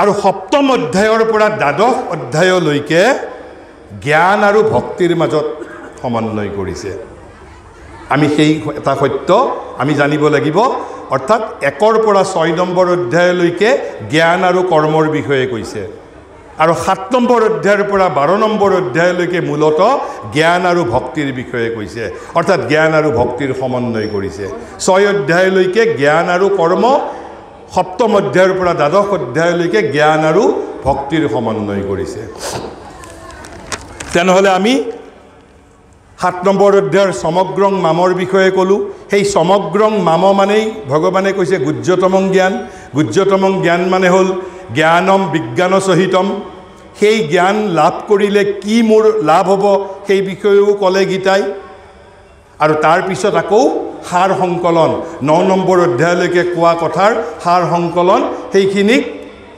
শ্ৰীকৃষ্ণই কি কৈছে যে মোৰ পৰম বাণী বুলি কৈছে 9 নম্বৰ অধ্যায়লৈকে কোৱা কথাখিনিকেই পুনৰ এবাৰ তাৰ সাৰ সংকলন কৰি গৈছে তাৰ সাৰ সংকলনৰ এটা কথা আমি কি ক'লো এটা কথা ক'লো যে ভগৱানক জানিব লাগিব ভগৱানক আৰাধনা কৰিব লাগিব এয়াই হ'ল ভগৱানৰ বিষয়ে উচ্চতম জ্ঞান আৰু উচ্চতম আৰাধনা কিন্তু ভগৱানক কি ৰূপে জানিব লাগিব জগত আৰু জগতবাসীসকলৰ অধীশ্বৰ ৰূপে আৰু জগতত যিয়েই আছে সেই সকলোবোৰৰ পৰম উচ্চ ৰূপে ভগৱানক জানিব লাগিব ভগৱান আমাৰ পৰা পৃথক বুলি ভাবিলে নহব আমাৰ সমগ্ৰ জগতৰ উচ্চ ভগৱান বুলি জানিব লাগিব তাৰ পিছত আৰু এটা কৈছে আৰু এটা কথাই যে 9 নম্বৰ অধ্যায়লৈকে কি কৈছে জ্ঞান আৰু ভক্তিৰ সমন্বয়ক ভগৱানে সৰ্বশ্ৰেষ্ঠ যোগ বুলি কৈছে জ্ঞান আৰু ভক্তিৰ সমন্বয়ক অকল ভক্তি নহয় ভক্তিও লাগিব জ্ঞানো লাগিব কৈছে জ্ঞান আৰু ভক্তিৰ সমন্বয়ক শ্ৰেষ্ঠতম যোগ বুলি ভগৱানে ঘোষণা কৰিছে আপ টু 9 নম্বৰ অধ্যায়লৈকে জ্ঞান আৰু ভক্তিক সৰ্বোত্তম যোগ আৰু কৈছে যদি আমি ভগৱানৰ সৈতে যুক্ত হ'ব বিচাৰো তেনেহলে সাধাৰণ মানুহৰ বাবে আমাৰ দৰে সাধাৰণ মানুহৰ বাবে এইটোৱেই স্বাভাৱিক পন্থা জ্ঞান আৰু ভক্তি জ্ঞানো লাগিব ভক্তিও লাগিব জ্ঞান আৰু ভক্তিৰ সমন্বয়ৰ যিটো পথ এই পথটোহে আমাৰ দৰে মানুহৰ বাবে স্বাভাৱিক পথ যদি আমি ভগৱানৰ সৈতে নিজক যুক্ত কৰিব বিচাৰিছো যোগৰ অৰ্থ কি to unite ourself with the divine ভগৱানৰ সৈতে নিজক যুক্ত কৰা সংযুক্ত কৰা একত্ৰিত কৰা তেনেহলে আমাক কি লাগিব জ্ঞান আৰু ভক্তিৰ এটা সমন্বিত পথ এয়াই হ'ল 10 নম্বৰ অধ্যায়লৈকে তেনেহলে আমি ইয়াতে এটা ত্ৰিবিধ জ্ঞানৰ প্ৰথমবিধ জ্ঞানৰ কথা ক'লো গুহ্যতমং জ্ঞান এতিয়া একেবাৰে শেষত 18 নম্বৰ অধ্যায়ৰ 61 নম্বৰৰ পৰা 63 নম্বৰ শ্লোকলৈ শ্ৰীকৃষ্ণই আকৌ এটা কি সুন্দৰ শব্দ প্ৰয়োগ কৰিছে সংস্কৃতৰ কৈছে এইবাৰ মই তোমাক শ্ৰীকৃষ্ণ গুহ্যতৰম জ্ঞানৰ বিষয়ে ক'ম প্ৰথমতে 9 নম্বৰত কি ক'লে গুহ্যতমং জ্ঞান আৰু এইবাৰ 61 নম্বৰ শ্লোকত আৰু 62 নম্বৰ শ্লোকত কিবা তেওঁ কথা কৈছে কৈ 63 নম্বৰ শ্লোকত কৈছে এইটো মোৰ অৰ্জুন গুহ্যতৰম জ্ঞান প্ৰথমটোক কি বুলি ক'লে গুহ্যতমং জ্ঞান 18 নম্বৰ অধ্যায়ৰ 63 নম্বৰ শ্লোকত কৈছে গুহ্যতৰম অৰ্থাৎ গুহ্যতমতকৈ ওপৰৰ অৰ্থাৎ তাৰ যদি আমি ইংৰাজীত যদি কওঁ কি বুলি ক'ব পাৰিম মোৰ সিক্ৰেট দেন দি সিক্ৰেট প্ৰথমটো আছিল সিক্ৰেট অফ অল সিক্ৰেটছ দ্বিতীয়টো হ'ল গুহ্যতৰম মোৰ সিক্ৰেট দেন দি সিক্ৰেট সিক্ৰেটতকৈও সিক্ৰেট আৰু সংস্কৃতত কি বুলি কৈছে এইটো গুহ্যতৰম কি জ্ঞান সেই জ্ঞানৰ অৰ্থ কি সেইটো জ্ঞান বুলি তেওঁৰ গুহ্যতৰম জ্ঞান বুলি কৈছে 63 নম্বৰ শ্লোকত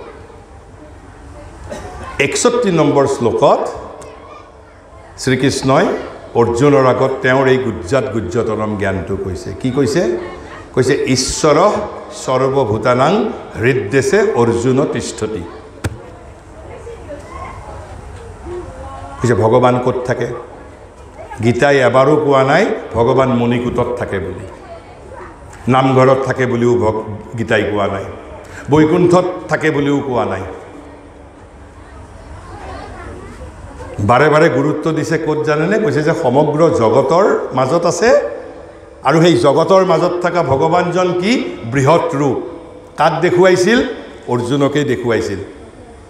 একাদশ অধ্যায়ত সেই ৰূপ দেখি অৰ্জুন আতংকিত হৈ গৈছিল। তাৰপিছত আকৌ কৃষ্ণক স্তুতি কৰিছে যে সখা তুমি আগৰ ৰূপলৈ আহা।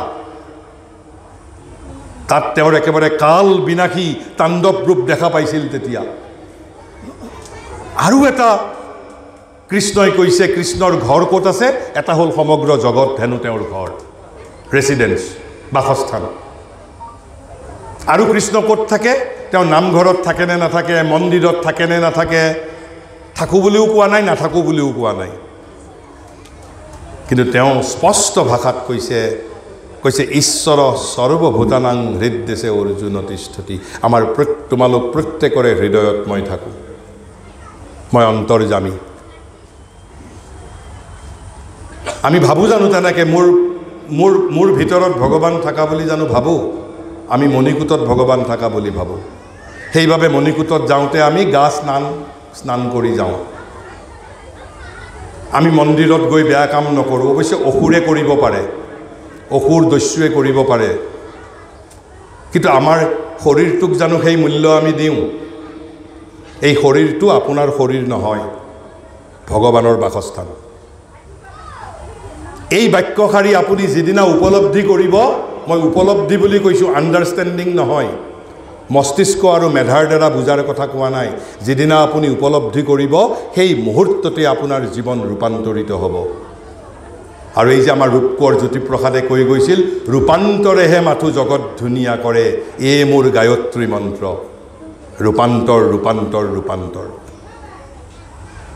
সেইবাবে শ্ৰীকৃষ্ণই গীতাত অৰ্জুনক কৈছে ঈশ্বৰ সৰ্বভূতানাং হৃদ্দেশে অৰ্জুন তিষ্ঠতি ভ্ৰাময়ন সৰ্বভূতানি যন্ত্ৰ ৰুহুৰাণী মায়য়া। কৈছে মই সকলো মানুহক যন্ত্ৰত আৰোহ কৰা এটা যন্ত্ৰৰ ওপৰত আৰোহ কৰা এটা বস্তুৰূপে মই মোৰ মায়াৰ দ্বাৰা মই সমগ্ৰ প্ৰাণীকুলক পৰিচালিত কৰোঁ।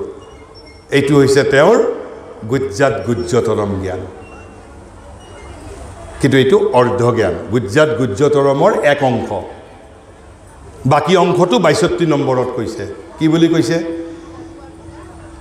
আমিতো জানো ভগৱানৰ শৰণ ল'ব লাগিব, ভগৱানক সমৰ্পণ কৰিব লাগিব, ভগৱানৰ চৰণত যাব লাগিব। কোনজন ভগৱানৰ? বৈকুণ্ঠত থকা ভগৱানৰ নে সমগ্ৰ জগতত থকা ভগৱানজনৰ? কোনজন ভগৱানৰ? Gita is very specific. Gita ৬১ নম্বৰত এই সত্যটো কৈ পেলাই যে ঈশ্বৰ সৰ্বভূতানাং হৃদ্দেশে অৰ্জুন তিষ্ঠতি। তাৰপিছত কৈছে ৬২ নম্বৰত কৈছে তমেব শৰণং গচ্ছ সৰ্বভাৱেন ভাৰত।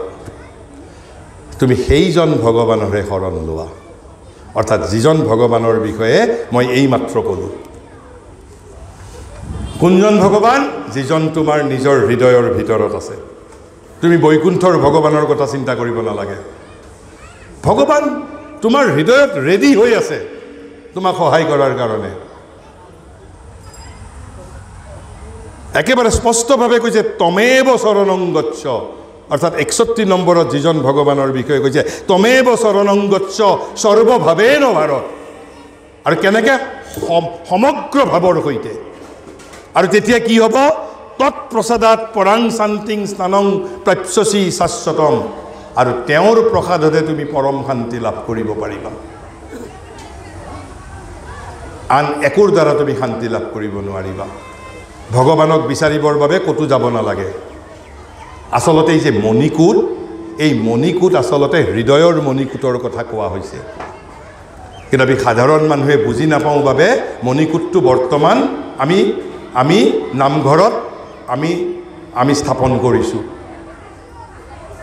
এই যে আমি কওঁ, এটা গান আছিল কিবা এই যে লুকাই আছা দেখা নেদা মণিকূটেৰ ভিতৰে।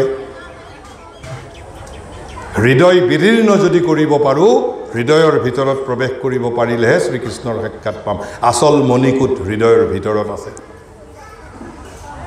মই মানে গীতাই কৈছে আৰু তাৰ পিছত 63 নম্বৰ শ্লোকত অৰ্জুনক কৈছে অৰ্জুন তোমাকতো মই এই 18 অধ্যায় 3-4 ঘণ্টা ধৰি ইমান হোৱা কথা ক'লোঁ তুমি কি কৰিবা এতিয়া তুমি কি কৰিবা এতিয়া মই তোমাক যিখিনি ক'লোঁ যে এয়াই মোৰ গুজ্জাতৰম জ্ঞান এতিয়ালৈকে যি ক'লোঁ তোমাক মই বিশেষকৈ 61 আৰু 62 নম্বৰ শ্লোকত তুমি কি কৰিবা এতিয়া শুনিবা নে নুশুনিবা কি কৰিবা আমাৰ গোৰা ধৰ্মীয় যদি নেতা হ'লহেঁতেন কি ক'লেহেঁতেন তুমি শুনিবই লাগিব নুশুনিলে তোমাক চোৰাতেৰে কোবাম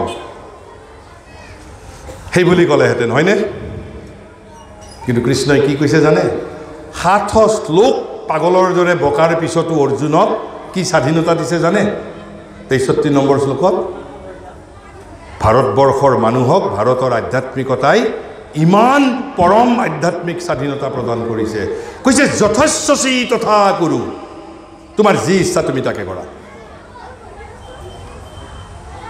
কৃষ্ণই কেতিয়াও অৰ্জুনক কোৱা নাই যে তুমি বাধ্যতামূলকভাৱে মোৰ এই কথা মানিবই লাগিব কৈছে যথেচ্ছসি তথা কুৰু আপুনি আজিয়েই গৈ গীতাত চাই ল'ব 18 নম্বৰ অধ্যায় 63 নম্বৰ শ্লোক কৈছে যথা ইচ্ছা তথা কুৰু খালি কেৱল এটা মাত্ৰ বিনতি কৰিছে এটা মাত্ৰ বিনতি কৰিছে কি এটা মাত্ৰ বিনতি কৰিছে কৈছে কেৱল অলপ বিচাৰ বিবেচনা তুমি কৰি ল'বা ইমানেই সমগ্ৰ গীতা অধ্যয়ন গীতাৰ বিষয়ে কোৱাৰ পিছত কৃষ্ণই 18 নম্বৰ অধ্যায়ত অৰ্জুনৰ পৰা কেৱল মাত্ৰ সিমানেই আশা কৰিছে যে তুমি যি ইচ্ছা তোমাৰ যি মন গ'ল যদি মোৰ কথা ইচ্ছা হৈছে মানিবা ইচ্ছা যদি হোৱা নাই দলিয়াই পেলাবা কিন্তু দলিয়াই পেলোৱাৰ আগতো অলপ বিবেচনা কৰি চাবা আৰু যদি গ্ৰহণ কৰিব খুজিছা তেতিয়াও কিন্তু বিবেচনা কৰিহে বিবেচনা কৰিবা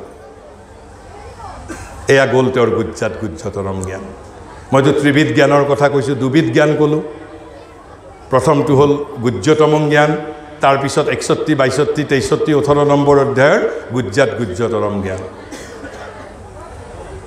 আসলতে 63 নম্বৰ অধ্যায়ত 63 নম্বৰ শ্লোকতেই গীতা শেষ হৈ যাব লাগিছিল কিন্তু কৃষ্ণৰ মানে ভক্তৰ প্ৰতি ইমান প্ৰেমত শ্ৰীকৃষ্ণ পাগল হৈ থাকে ভক্তৰ প্ৰেমত অৰ্জুনক ইমানেই ভাল পাইছিল এই যে যেনেকৈ আমি কেতিয়াবা বক্তৃতা শেষ কৰাৰ পিছতো শেষ কৰিলোঁ বুলি কৈও দুটা কথা কয় ঠিক একেধৰণে কৃষ্ণই কৈছে ৰ'বা ৰ'বা ৰ'বা মোৰ এতিয়াও শেষ হোৱা নাই তোমাক মই এইবাৰ মোৰ সৰ্বগুজ্জতম জ্ঞানৰ কথাটো ক'ম প্ৰথমতে ক'লে গুজ্জতম জ্ঞান তাৰপিছত ক'লে গুজ্জাতৰম জ্ঞান তথাপিতো কৃষ্ণৰ মন শান্ত হোৱা নাই আকৌ কিয় কৈছে কিয় তোমাক মই ক'বলৈ ইমান উদ্গ্ৰীৱ হৈছোঁ তুমি মোৰ প্ৰিয় মই তোমাক খুব ভাল পাওঁ আনক নক'লো হৈ তোমাক কৈছোঁ কি বুলি কৈছে 64 নম্বৰ শ্লোকত কৈছে সৰ্বগুজ্জতম ভূয় শৃণু মে পৰমম বচ সৰ্বগুজ্জতম এইবাৰ তেওঁ কৈছে তাতকৈ আৰু কোনো গুণ নাই সৰ্বগুজ্জতম জ্ঞান কিন্তু আকৌ লগত তেওঁ কথাটো কিয় কৈছে তাৰ কাৰণো কৈছে কিয় কৈছে ইষ্ট অসি মে দৃঢ়ম ইতি তৎ বক্সামি কিয় মই কৈছোঁ কাৰণ তুমি মোৰ অতিশয় প্ৰিয় সাধাৰণভাৱে প্ৰিয় নহয় তুমি মোৰ অতিশয় প্ৰিয় সেইবাবে তোমাক মই এইবাৰ আকৌ সৰ্বগুজ্জতম জ্ঞানটো কম এইবাৰ আচলতে 63 নম্বৰতে কৈ গৈছিল শিক্ষা যে যথা ইচ্ছা তথা গুৰু আকৌ 64ত নতুনকৈ আৰম্ভ কৰিছে 78 নম্বৰ শ্লোকত গীতা শেষ হৈছে কৈছে তোমাক শুনা ৰ'বা তোমাক মই এইবাৰ মোৰ সৰ্বগুজ্জতম জ্ঞানটোৰ কথা ক'ম কিয় তুমি মোৰ অতিশয় প্ৰিয় আৰু এই যে প্ৰিয় কিয় প্ৰিয় নহ'ব আপুনি কওকচোন মহাভাৰতৰ যুদ্ধত কি হৈছিল যেতিয়া যুদ্ধ আৰম্ভ হোৱাৰ সময়ত আৰম্ভ হোৱাৰ আগে আগে দুৰ্যোধন আৰু অৰ্জুন দুয়োজনে কৃষ্ণৰ সহায় বিচাৰি গৈছিল কি হৈছিল তেতিয়া দুৰ্যোধনে আগেই আহিছে ভগৱানেও ভক্তৰ প্ৰতি পাৰ্চেলিটি কৰে আপুনি যদি ভক্ত হয় ভগৱানে আপোনাক আউট অফ দি ৱে গৈ সহায় কৰিব আপুনি 10 নম্বৰত থাকিলেও 1 নম্বৰ কৰি দিব ভগৱানে এইবোৰ ভগৱানে নিজে কৈছে যে মই পাৰ্চিয়েলিটি কৰোঁ, স্বজনপ্ৰীতি কৰোঁ, সকলোকে প্ৰেম কৰোঁ, কিন্তু মোৰ যিবিলাক কিছুমান কিন্তু তাৰ ভিতৰতো VIP থাকে মোৰ। আৰু VIP নহ'ব কিয়? দুৰ্যোধন আহিছে অৰ্জুনতকৈ আগেই, আহি কৃষ্ণৰ শিতান অৰ্থাৎ মূৰৰ ফালে বহি আছে। কৃষ্ণই গম পাইছে যে দুৰ্যোধন আহি ইতিমধ্যে হাজিৰ, কিন্তু কৃষ্ণই জানিও চকু মেলা নাই। ঠিক তাৰ অলপ পিছতেই অৰ্জুন আহিছে। অৰ্জুনে আহি ক'ত বহিছে? ভৰিৰ ফালে। অৰ্জুন অহাৰ লগে লগে তেওঁ চকু মেলি অৰ্জুনক চাগৰ, অৰ্জুন তুমি আহিছা হয়নে? তেতিয়া দুৰ্যোধনে কৈছে নহয় নহয় মই আহিছোঁ আগে। কৃষ্ণই কৈছে তুমি আহিছা ঠিক সঁচা কথা, কিন্তু মইতো প্ৰথমতে অৰ্জুনক দেখা পাইছোঁ, তোমাকতো দেখা পোৱা নাই মই প্ৰথমতে, কিয় আহিছা কোৱা? দুজনে ক'লে যে যুদ্ধ আৰম্ভ হ'ব, আপুনিতো জানে আমাক সহায় কৰিব লাগে আপুনি। তেতিয়া কৃষ্ণই কৈছে ঠিক আছে যে মোৰ দুটা বস্তু আছে। এটা হ'ল মই দুজনৰ ভিতৰত এজনক মোৰ সমস্ত সেনা দিম, দ্বাৰকাৰ যিমান সেনা আছে নাৰায়ণী সেনা, আনকি দ্বাৰকাৰ সেনাপতিকো দিম। মোৰ বাহিৰে দ্বাৰকাত যি আছে সৈন্য সামন্ত হাতী ঘোঁৰা যি আছে সমস্ত দিম। আৰু আন এজনক কি দিম? মই নিৰস্ত্ৰ শ্ৰীকৃষ্ণ থাকিম, বাসুদেৱ থাকিম, নিৰস্ত্ৰ, আৰু যুদ্ধত মই অস্ত্ৰ নধৰোঁ। কাক কি লাগিব কোৱা? দুৰ্যোধনে কৈছে, ক'বলৈ মুখ মেলিছে তেওঁক কি লাগিব তেতিয়া। কৃষ্ণ কৈছে নহ'ব, তুমি ক'ব নোৱাৰিবা প্ৰথমতে। যে নহয় মইতো প্ৰথমতে আহিছোঁ। যে তুমি প্ৰথমতে যদিও আহিছা, অৰ্জুন তোমাতকৈ কনিষ্ঠৰ অধিকাৰ প্ৰথমতে থাকে। দুৰ্যোধন উপায়ন্তৰ হৈ গ'ল। অৰ্জুনক সুধিছে তোমাক কি লাগিব কোৱা? এফালে হয় মোক বিচাৰা, মই কিন্তু নিৰস্ত্ৰ থাকিম, কোনো অস্ত্ৰ নধৰোঁ মই, আৰু আনফালে মোৰ সমস্ত শক্তি, মোৰ নাৰায়ণী সেনা, দ্বাৰকাৰ সেনাপতি, সমস্ত সেনা হাতী ঘোঁৰা যি আছে সমস্ত। অৰ্জুনে কৈছে মোক একো নালাগে, কেৱল তোমাক লাগে। আমি ক'ব পাৰিম তেনেকৈ? অৰ্জুনে কৈছে মোক কেৱল তোমাক লাগে, তুমি লগত থাকিলেই হ'ব। মই তোমাক বিচাৰি আহিছোঁ, তোমাৰ সেনাবাহিনীক বিচাৰি অহা নাই, মই তোমাৰ সেনাপতিক বিচাৰি অহা নাই, মোক কেৱল তোমাক লাগে। তেতিয়া দুৰ্যোধনে মনে মনে খুব তৃপ্তি পাইছে, কৈছে এই অৰ্জুনটো মূৰ্খ। দুৰ্যোধনে ভয় খাই আছিল যে অৰ্জুনে কিজানি সেই অক্ষয়িনী সেই নাৰায়ণী সেনা বিচাৰি দিয়ে অৰ্জুনে। তাৰপিছত দুৰ্যোধনে অলপ অভিনয় কৰি কৈছে ঠিক আছে অৰ্জুন মোতকৈ সৰু, গতিকে আৰু অৰ্জুনে যেতিয়া সেইটো বিচাৰিছে মোক আৰু আপোনাৰ দ্বিতীয় বস্তুটো দিলেই হ'ব। এই বুলি আহি একেবাৰে ফূৰ্তি কৰি আহি শকুনি মামাকক কৈছে বোলে আজি মই একেবাৰে পূৰা লটাৰী পাই গ'লোঁ, এই অৰ্জুনটো মহামূৰ্খ। তেতিয়া শকুনিয়ে কৈছে মহামূৰ্খ নহয়, তই মহামূৰ্খ। গতিকে কৃষ্ণই সেই অৰ্জুনৰ বাবে সৰ্বস্ব কিয় দি নিদিব? কাৰণ কৃষ্ণই অকল ভগৱানক বিচাৰিছিল, আৰু সেইবাবে কৈছে যে তুমি মোৰ অতি প্ৰিয়, সেইবাবে তোমাক শুনা, তোমাক মই এইবাৰ সৰ্বগুজ্যতম, মোৰ পৰম বাণী সৰ্বগুজ্যতম, ইয়াৰ পিছত আৰু কোনো জ্ঞান নাই পৃথিৱীত। এইখিনি কৈছে 64 নম্বৰ শ্লোকত। তাৰপিছত 65 নম্বৰত শ্লোকটো প্ৰথম কৈছে, আৰু এই 65 নম্বৰৰ এই শ্লোকটোৰ আধা অংশ 9 নম্বৰ অধ্যায়ৰ 33 নম্বৰ শ্লোকতো কৈছে। এটা শ্লোক গীতাত দুবাৰ উল্লেখ কৰা এইটোৱেই প্ৰথম। কি কৈছে? তেনেহ'লে সৰ্বগুজ্যতম জ্ঞানৰ এটা অংশ 65 নম্বৰ শ্লোকত, এটা অংশ 66 নম্বৰ শ্লোকত আছে। 65 নম্বৰত কি আছে? কৈছে মন্মনা ভৱ মদ ভক্তু মধ্যাজী মাং নমস্কুৰু। কৈছে মাম এব যশস্বী সত্যম তে প্ৰতিজানে প্ৰিয় অসি মে। কৈছে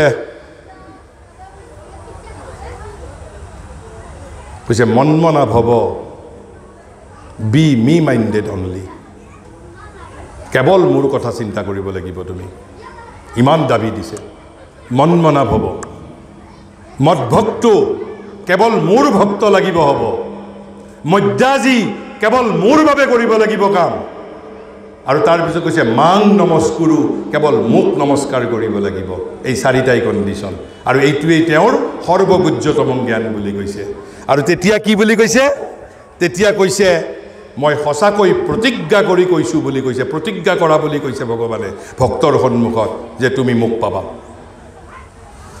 কি কণ্ডিশ্যন মন্মনা ভৱ মদভক্তু মধ্যাজী মাং নমস্কুৰু এয়া হ'ল সৰ্বগুহ্যতম জ্ঞানৰ তেওঁৰ আধা অংশ আৰু এই কথাখিনি ভগৱানে আকৌ ক'ত কৈছিল 9 নম্বৰ অধ্যায়ৰ 33 নম্বৰ শ্লোকতো কৈছিল আৰু একেবাৰে শেষত 66 নম্বৰ শ্লোকত কি কৈছে সৰ্বধৰ্মং পৰিত্যাজ্য মাম একং শৰণং বচ অহম ত্বাং সৰ্বপাপেভ্য মুক্ষয়েস্যামি মা শুচ মুক্ষয়েস্যামি মা শুচ কৈছে দুখ নকৰিবা তোমাক মই সকলো পাপৰ পৰা মুক্ত কৰি দিম কিন্তু কণ্ডিশ্যন কি সৰ্বধৰ্মং পৰিত্যাজ্য এই সৰ্বধৰ্মং পৰিত্যাজ্য মানে উপাসনা পদ্ধতিৰ কথা কোৱা নাই যে কোনোবাই যজ্ঞৰ সলনি নাম ধৰ্ম কৰিব লাগিব নাম ধৰ্মৰ সলনি যজ্ঞ ধৰ্ম কৰিব লাগিব কৈছে তুমি তোমাৰ পিতৃধৰ্ম মাতৃধৰ্ম পুত্ৰ ধৰ্ম সমাজৰ ধৰ্ম সব ধৰ্ম ত্যাগ কৰি কৈছে সৰ্বধৰ্মং পৰিত্যাজ্য মাম একং শৰণং ব্ৰজ তোমাক ক'ত যন্ত্ৰ হিচাপে তোমাক কামত লগাব লাগে it will be decided by me alone আৰু সেইবাবে 11 নম্বৰ অধ্যায় 33 নম্বৰ শ্লোকত অৰ্জুনক কৈছিল কৈছে নিমিত্ত মাত্ৰ ভৱ সব্যসাচীন বুলি কৈছে যে তুমি যাক নামাৰো বুলি কৈছা মই সকলোকে মাৰি থৈছোঁ এই যুদ্ধ জয় কৰি এই সমৃদ্ধ ৰাজ্য ভোগ কৰা কেৱল মাত্ৰ মোৰ নিমিত্ত হোৱা যদি তুমি সকলো ধৰ্ম পৰিত্যাগ কৰি মোৰ চৰণত শৰণ ল'ব পাৰা তুমি জগতত কি কৰিব লাগিব কি কৰিব নালাগিব সকলো দায়িত্ব মোৰ আনকি 9 নম্বৰ অধ্যায়ৰ 22 নম্বৰ শ্লোকতো ভগৱানে কৈছে যে তুমি যদি নিষ্কাম কৰ্ম যদি কৰিব পাৰা কেৱল মোৰ হৈ যদি কাম কৰিব পাৰা যোগক্ষেম অৰ্থাৎ জগতত তোমাক যিবোৰ বস্তুৰ প্ৰয়োজন আছে যোগ আৰু ক্ষেম অপ্ৰাপ্ত বস্তুৰ প্ৰাপ্তি আৰু প্ৰাপ্ত বস্তুৰ সংৰক্ষণ এই দুটা দায়িত্ব আই উইল টেক কেয়াৰ অফ প্ৰতিশ্ৰুতি দিছে ভগৱানে কৈছে যে যোগক্ষেমৰ দায়িত্ব মই ল'ম আৰু আমি ভগৱানৰ ভক্ত বহু ভগৱানৰ ভক্ত আমি সুদামাৰ কথা জানো কিদৰে সুদামা এটা অন্ন খাব নোপোৱা অৱস্থাৰ পৰা গৈ কি অৱস্থালৈকে ৰূপান্তৰিত হৈছিল কিন্তু কাল সময় লাগিব তাৰ বাবে এয়াই হ'ল মোটামুটিভাৱে ভগৱানে কোৱা তিনিবিধ জ্ঞান আৰু এই কেৱল এয়া তিনিবিধ জ্ঞান নহয় ইয়াৰ মাজতেই গীতাৰ সাৰ কথা অন্তৰ্নিহিত হৈ আছে আৰু তাৰ বাবে পথ কি এই যে ত্ৰিবিধ পথ মই সেয়া ব্যাখ্যা নকৰোঁ কেৱল উল্লেখ কৰিছোঁ প্ৰথমটো হৈছে কৰ্মৰ পথ মই কেতিয়াবা আন এদিন সুযোগ পালে সেই বিষয়ে বিতংভাৱে ক'ম প্ৰথমটো পথ হ'ল কৰ্মযোগৰ পথ দ্বিতীয়টো পথ হ'ল জ্ঞান যোগৰ পথ আৰু তৃতীয়টো ভক্তি যোগৰ পথ এই যে ক'লে মন্মনা ভৱ মদভক্তু মধ্যাজী মাং নমস্কুৰু এই চাৰিটা শব্দৰ ভিতৰতেই কৰ্মযোগ জ্ঞান যোগ আৰু ভক্তি যোগ তিনিটাৰ সমন্বয় কৰিছে অৰ্থাৎ be me minded it is the jnana yoga মধ্যাজী মোৰ হৈ কাম কৰা ইট ইজ দি কৰ্মযোগ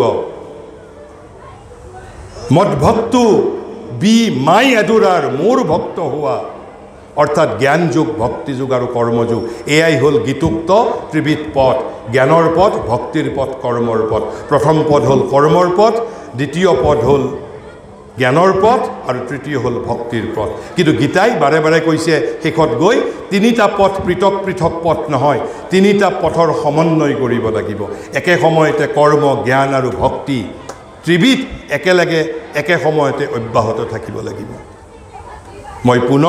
মই পুনৰ এই বৰঠেকেৰাবাৰী অঞ্চলৰ সদানন্দ যোগাশ্ৰমৰ এই ভাগৱত পাঠ আৰু ধৰ্মালোচনী সভাত আমাৰ দৰে অভাজনক নিমন্ত্ৰিত কৰি আনি দুআষাৰ ক'বলৈ সুযোগ দিয়াৰ বাবে আপোনালোক আটাইকে মোৰ আন্তৰিক ধন্যবাদ আৰু কৃতজ্ঞতা জ্ঞাপন কৰি আমাৰ বক্তব্যৰ ইয়াতেই সামৰণি মাৰিছোঁ। ধন্যবাদ।